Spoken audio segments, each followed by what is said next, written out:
Star Wars Jedi Fallen Order is a wonderful game. I honestly cannot praise Respawn enough for the job that they've done. That being said, let's jump into this review of my personal game of the year.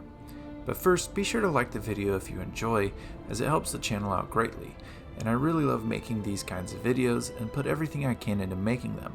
So if you really like this kind of content, then be sure to subscribe for more videos like this. But most of all, be sure to share the channel by yelling. Healing stim. You're full of surprises.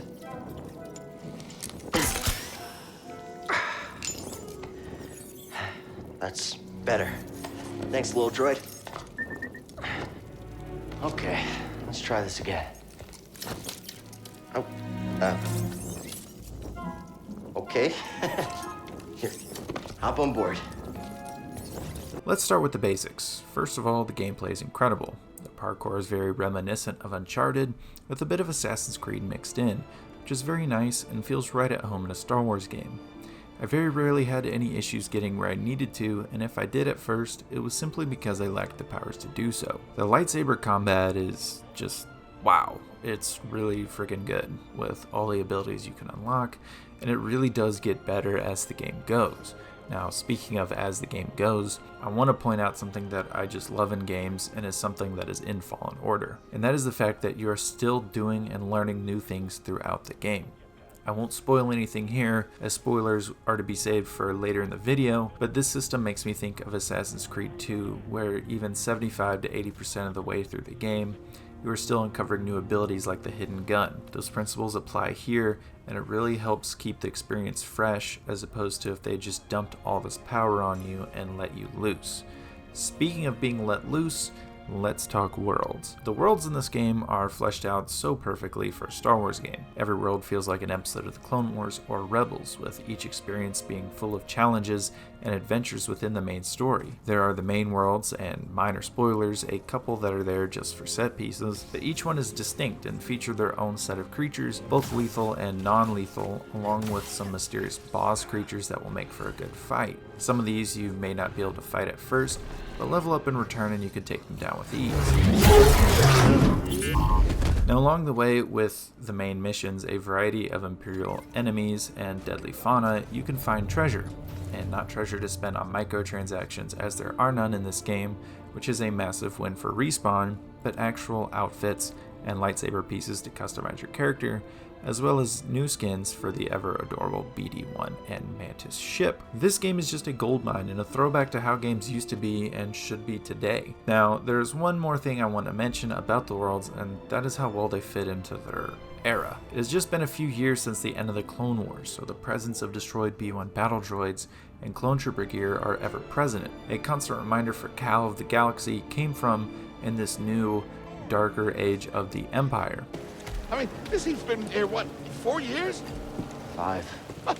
Now, on to characters, and who else could I start with than the aforementioned BD-1? For me, he is tied with R2 for the best droid in Star Wars, with his immense usefulness and, of course, cuteness. But outside of that, he conveys emotion and seems to have a sense of morality due to the actions he takes in game. Unlike BB-8, who's purely a cute toy seller, BD-1 is similar to R2 in all of the ways I just described. Beyond humor and adorability, he has character and serves a real purpose to the main protagonists and what they are trying to accomplish.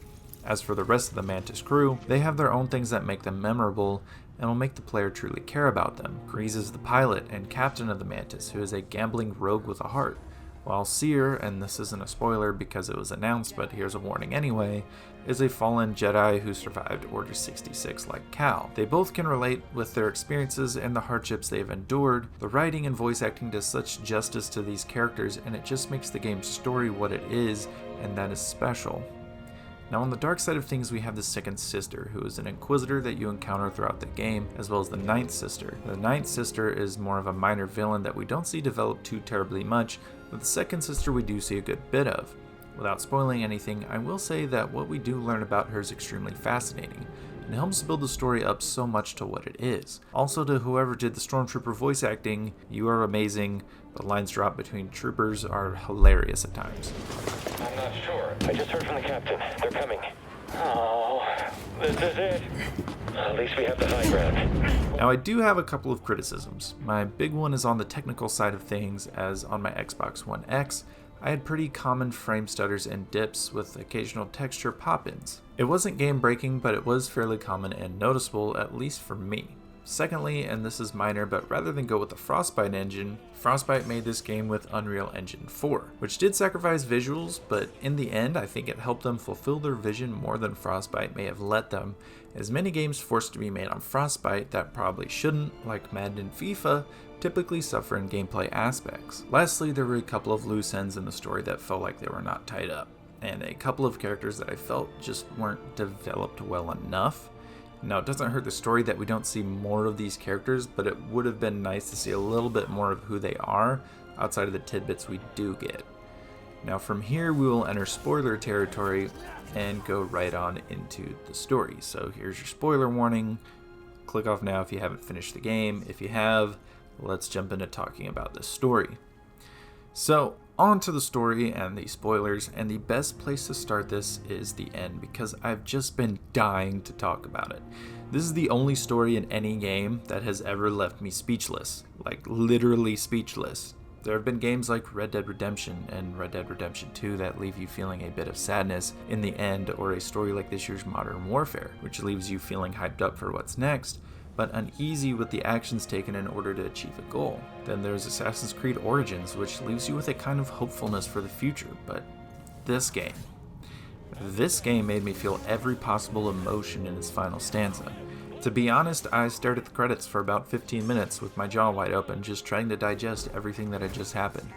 Between storming the Imperial Castle, where they make Inquisitors, to seeing Cere finally go full rage on some Imperials was so badass. Then having to fight the second sister was an unbelievably difficult and draining fight, which at the end almost gives you a speck of hope that you might just save her. But then the unimaginable happens. A hatch opens, and the familiar heavy footsteps and breathing of the deadliest shadow the galaxy has ever known fills the room. You're a much more powerful Jedi than you were at the start, but Vader? You just aren't ready for that. Respawn did an incredible job with Vader too. He is only mentioned in passing at one point in the game, and that's all, which makes his appearance all the more unexpected. And in this appearance, we see Prime, always seen Vader. From destroying the environment around you to appearing out of nowhere when you think he is gone, he really strikes fear in the player. And for these characters that you obviously want to survive, but you are doubting their survival because they can't rebuild the Jedi Order, otherwise the original trilogy wouldn't exist, but just maybe you might live on. I felt genuine fear as a player running from Vader. It was that good, but thanks to Cere letting go of her hate and the key addition of a Night Sister Witch to your crew, you end up back on your ship with everyone alive and safe, albeit barely. The game sets up a sequel for the Mantis crew that undoubtedly will feature Vader as its main villain. What adventures they go on, I don't know. I would imagine helping the rebel cause while trying to stay away from Vader and the Empire. Overall, the main story of this game is fantastic. The mysteries of the Zepho as you learn about the Force is delightful thanks to the wonderful character of Eno Cordova, a Jedi who left his findings in BD-1 for you to find and help uncover this special holocron we are after. This is where the Assassin's Creed / Uncharted tomb exploration and puzzles come in. There are then flashbacks to your training days, and the Order 66 flashback is truly special because you know exactly what's going to happen leading up to it. And when Master T'Pol goes full Jedi Master on some clones, it is ripe with badassery. But at the end of the day, they are too much, and the weight of Jared T'Pol giving Cal his lightsaber as he dies comes to a head as all the trauma and self-blame Cal has endured cause him to damage his lightsaber, which leads us to Ilum, where we get to experience building our own lightsaber like in that Clone Wars episode. There are some truly awesome moments like riding the sacred Shio bird on Kashyyyk and the Gogora on Dathomir. There's the intriguing connection and relationship between Cere and the second sister Trilla. This drives such hard into the story and adds a dynamic that makes the main villain less of just another black-cloaked red lightsaber and into someone truly unique with a complex story. Most of all, we see Cal develop from a scared kid to a real Jedi, and honestly, Cameron Monaghan's performance is just spectacular. The main intriguing thing about this story and the game overall is that it shows you things that we haven't really experienced in Star Wars before. Sure, we've seen Order 66, but have we tried to survive it and seen the toll it takes on survivors? We've seen Inquisitors, but we've never seen how they are made. We get to construct a new lightsaber and hold the crystal that chose us on Ilum. As a Clone Wars fan is just fantastic. There are so many incredible moments in the story that we as fans and players just haven't really experienced from the perspective we are given in this game.